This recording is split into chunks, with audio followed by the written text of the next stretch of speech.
Well, I'm just about to start this recording and got a text from someone I know about someone who had died, suicide, and that person was a great trouble to some people that I know. And the upshot of the trouble was that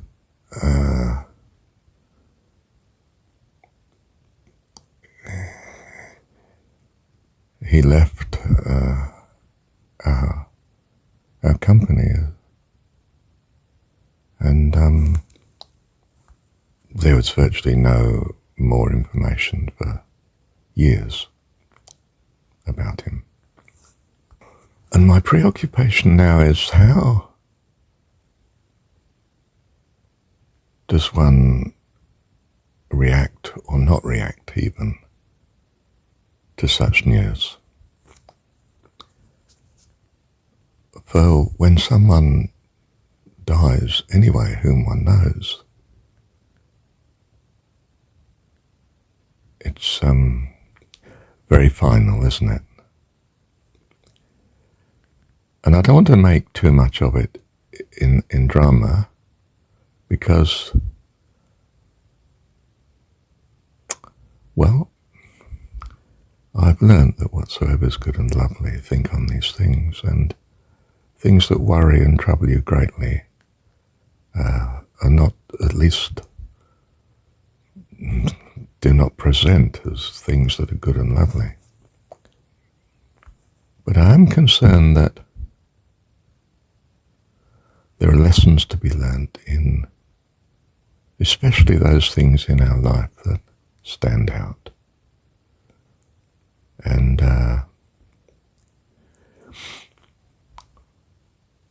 I'm struck, for instance, by the coincidence of me having a dream this morning that was troublesome.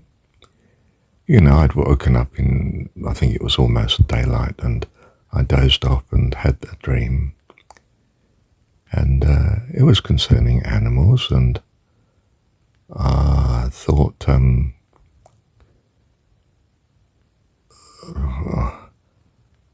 I'd caught them safe and sound. But then later I wondered if they were, and crossed my mind that perhaps they'd died. Why, I don't know. I thought this in the dream. The dream had been very tiring and exhausting anyway. I can't remember the details of it other than that. But when I came to check, they were, you could say, not dead, but not present. They just vanished. The place was empty where I'd put them, securely. And I was aware on waking, when I reflected upon the dream, not long ago now, no, possibly an hour ago, or half an hour ago, that did my anticipation in the dream cause the outcome of the dream? Why was it strange in that I was thinking of them as being dead, perhaps? It just crossed my mind in the dream. Whereas I found they were simply not there, vanished. Which was still extremely disturbing. I guess if I'd found them dead, it would have been even more disturbing. It didn't occur to me in that moment of the dream, oh, well, they must be somewhere else, therefore, and we don't know that they're dead even.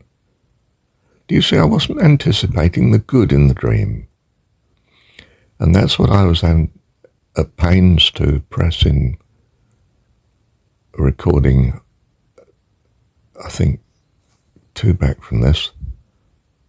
I think it was the one on offering, I'll check later. That perhaps we can improve the dream by having good expectations generally in the mind that are automatic. Well, if that were the case, clearly I've not achieved that yet enough to have not had a bad outcome in a dream. Coming back to the reality, which is the other event that's simultaneously something I feel I should address, which is this chap I knew that's now is dead. I was not in any way anticipating that in my life. In fact, of course, I scarcely ever thought of him in the last few years. I mean, he's just not on the stage that I'm watching, you know.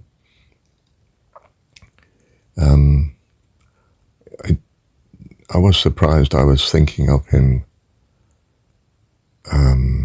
perhaps 2 or 3 weeks ago for a little while, but nothing significant to me then, and not since. And when I was told his name, I didn't think, because it was the full name I was told, and it wasn't that which I knew him by. I only knew him by the first name there. And I thought, well, who is this person who I'm supposed to know that has died, and so on.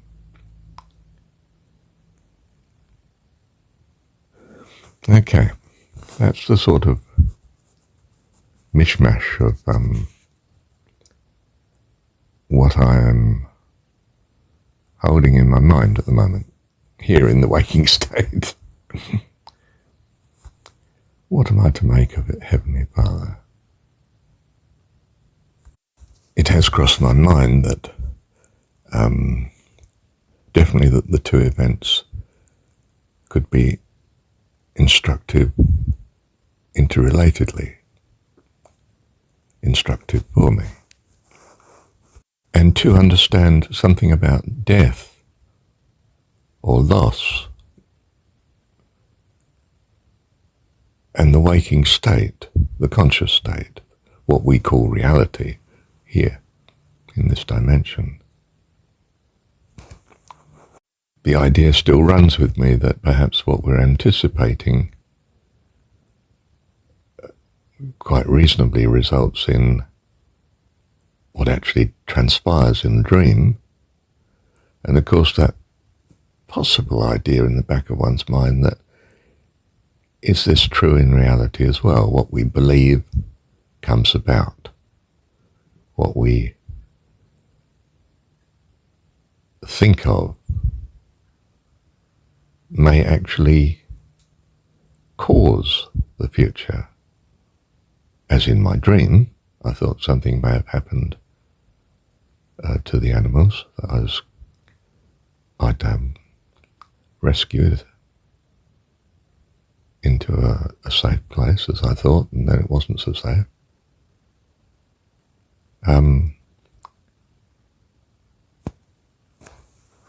Is reality then also responsive to such? Or is such, even in the dream, a premonition of what is going to happen, though it's not in any sense in your mind what you would want to happen? In which case, I suppose what I'm saying is, well, bad things can happen, and you either get prior knowledge of them going to happen, or your mind, a worse scenario is that one's mind, in some sense, thinks of them happening, and then they transpire. Not in quite the same way as you might expect, as in the case in my dream. I mean, it's not that the animals were dead, they were just not there. Blank, it was empty. But I was aware, as I say, that it didn't occur to me immediately, oh, well, at least they're safe. I felt they were gone. And I was perhaps in some sense guilty, it's troubling me perhaps in the dream that it's I who have if you like, should have been on watch or should have avoided this outcome. And I suppose that is the worry or the concern or the desire rather than a worry. Could I have done something to avoid this bad outcome? Now I'm talking about the waking conscious world when things happen that are bad, or seem to be bad at least, from the narrow point of view we have here. Of course, I could meet the situation in absolute faith and trust. I mean, conceivably, that, well, the person's dead now, but it's gone to be with God. I could exercise this trust of thought, couldn't I? And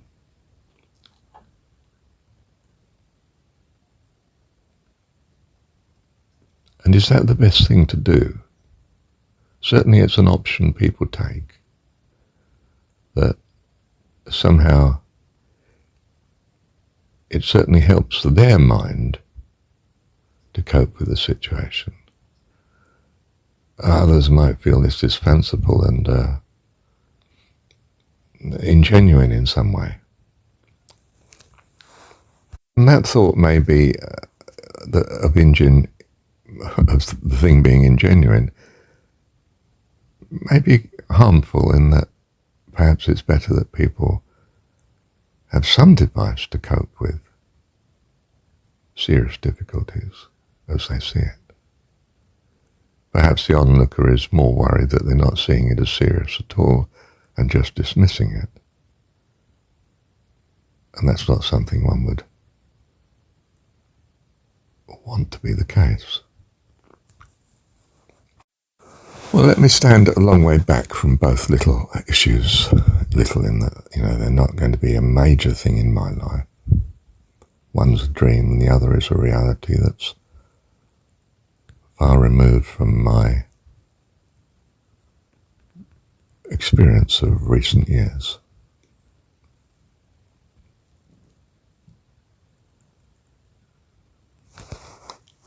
With the problems of life, I am indeed concerned specifically with what's best to think, because what I think is what I'm truly living with. The worry and concern and the regrets and so on of life are what we think.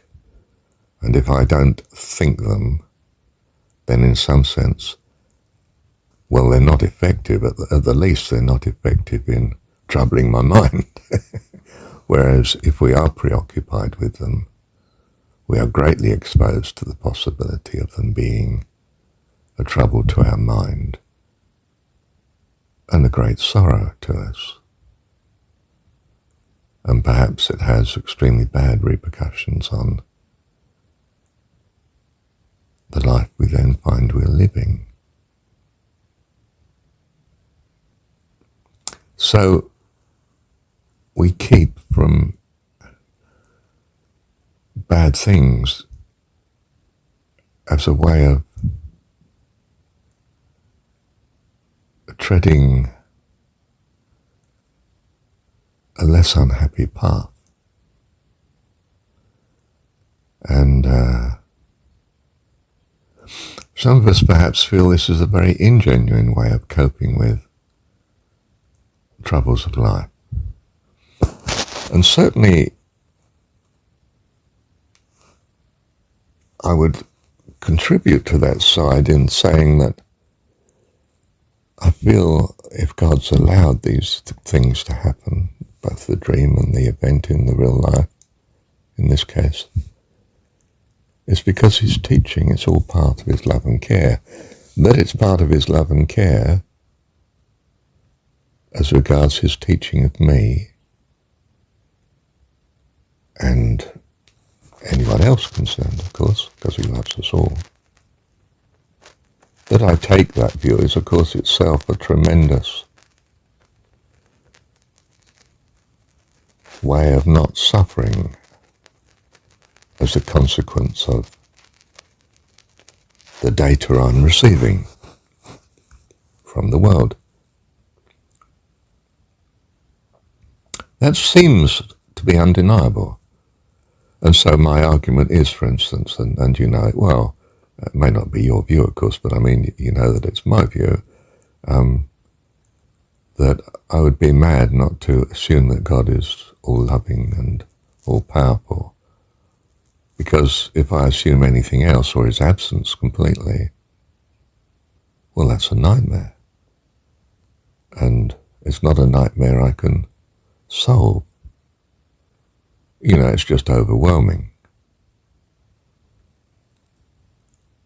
Now, do I feel I have had so much overwhelming stuff, if you like, in my life that I've had to take this view? My first impression when I said it just a moment ago was, well, that's not the case.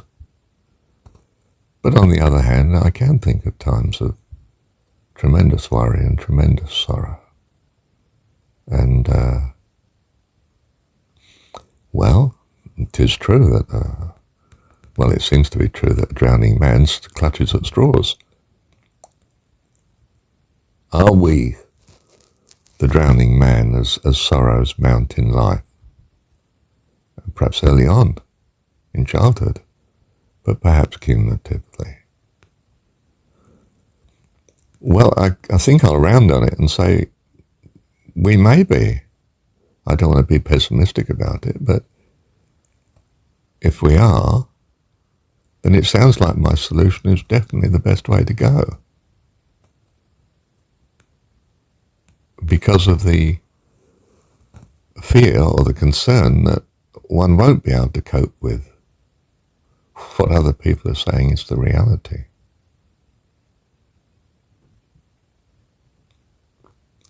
In other words, it's a very masterly stroke of saying, I'm not prepared to live with that sort of reality. I choose to believe in God. Well, then, of course, I come in with, and what is more, this absurdity or fallacy, as you may see it, serves me extremely well. You know, I'm increased in happiness and assurance and joy and peace. And life has been better and better since I took this view. Well, that, of course, is as hard a thing to argue against as when a person says, God told me. I mean, well, if God did tell him, fine. And if he didn't, well, it's not something I can or really want to quite overrule what he's thinking, because I'm not sure he could cope with anything else. And I don't want to do this to him. So I back off. And perhaps the world also backs off from us. You know, well, if you want to live in cloud cuckoo land, Marshall, that's up to you. But I'm still in the battle. And I think that's my responsibility. My response back is, I understand. Yeah, okay. But if you do get into trouble, that, for God's sake, come and tell me. Don't just go down and commit suicide. I don't want that to happen to you. And I know your view of me is that reality is going to come home one day and I won't be prepared for it. I understand that, because that used to be my view as a secular person of these dreamers that believe in God and religion and so on.